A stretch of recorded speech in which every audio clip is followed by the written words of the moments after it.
So this one's not as bad because the impeller pump here is facing the center line of the boat. So we have a nice little walkway, a couple feet, got a bunch of wires in the way.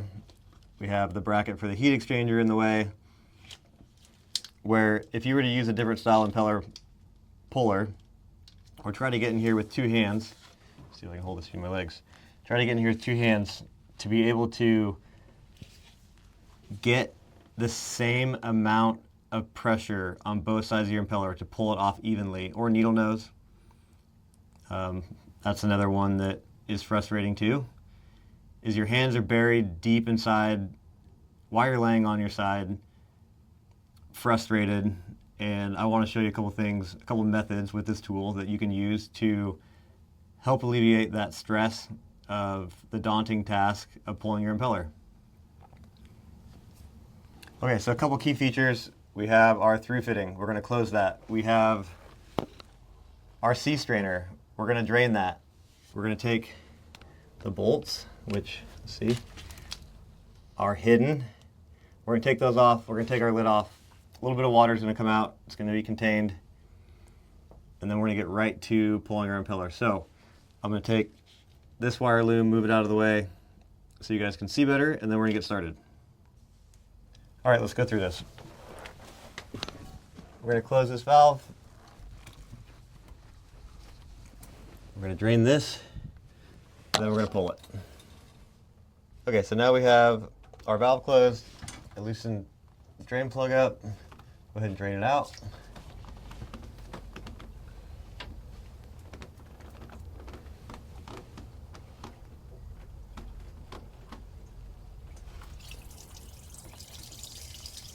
Induce some air. Let this guy drain out all the way. Then we'll move on to pulling our impeller.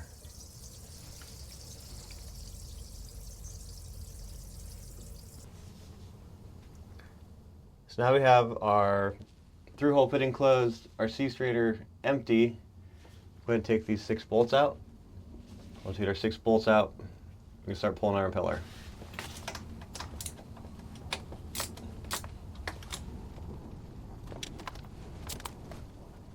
So even though our sea strainer is drained, we're going to still get a little bit of water that comes out of here. You can either catch it, let it go in the bilge, and clean it up later.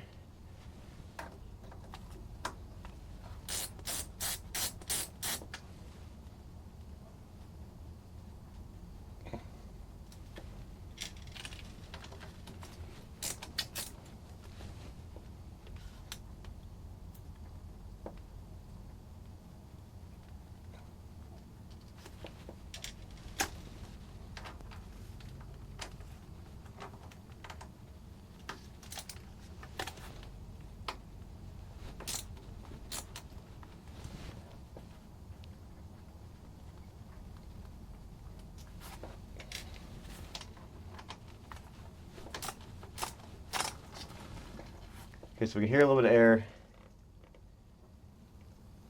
coming out. Go ahead and loosen it up.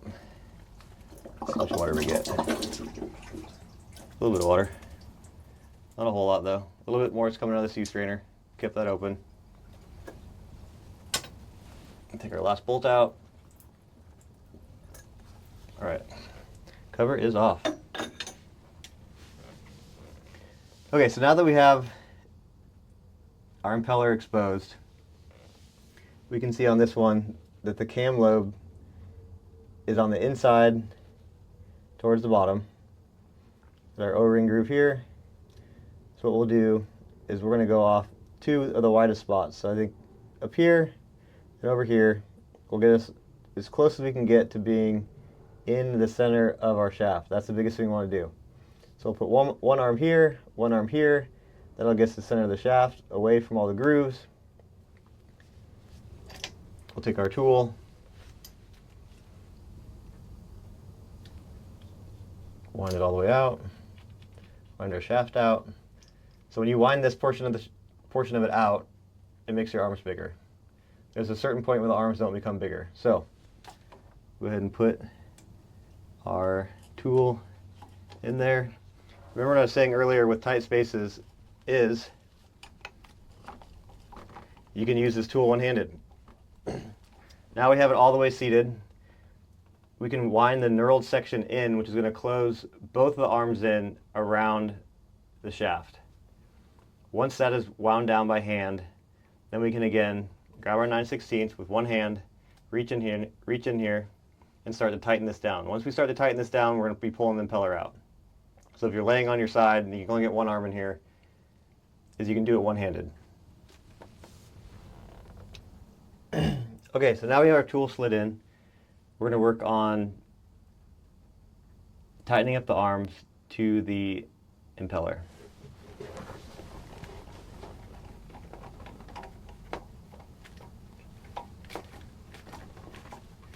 So it's nice having the bearing on here because it takes all the transmitted force of winding this bolt down to tighten the arms down. It puts all the pressure through the bearing itself, making it easier to pull and put a load on when taking it apart. So we have that portion tight. We'll go ahead and wind this threaded rod all the way down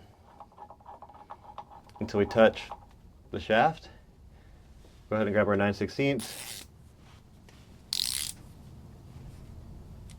Start winding it in.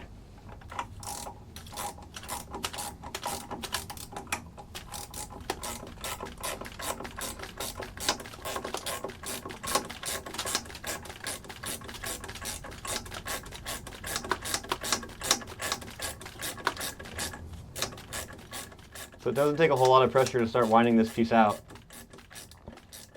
As we go in further, we're going to start working the bolt head inside of the axial bolt. I'll stop there so you can see it.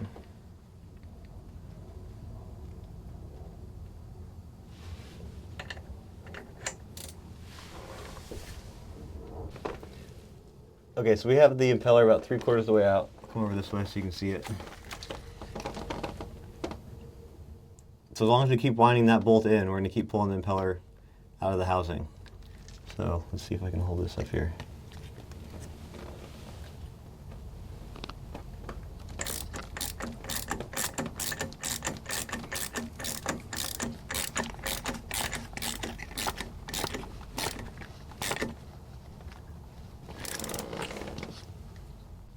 So with this impeller being a smaller body but a longer length, I was able to just wiggle it out the rest of the way with it only having a little bit left on it. And here you can see what it looks like with the impeller tool attached. The arms are down both sides of it. And it's not much bigger than, the tool's not much bigger than the impeller itself, which makes it super easy because you have all this room now for when you're pulling it to be able to access and pull it off straight. So you can see on here how straight the tool stayed compared to the impeller. And then if you look down inside of it, how square the shaft is and how centered up it is. Because what happens is both of these arms, when you tighten them down, engage the same. So you're automatically centering that piece, these arms, into the impeller, which is then centering it into the bore.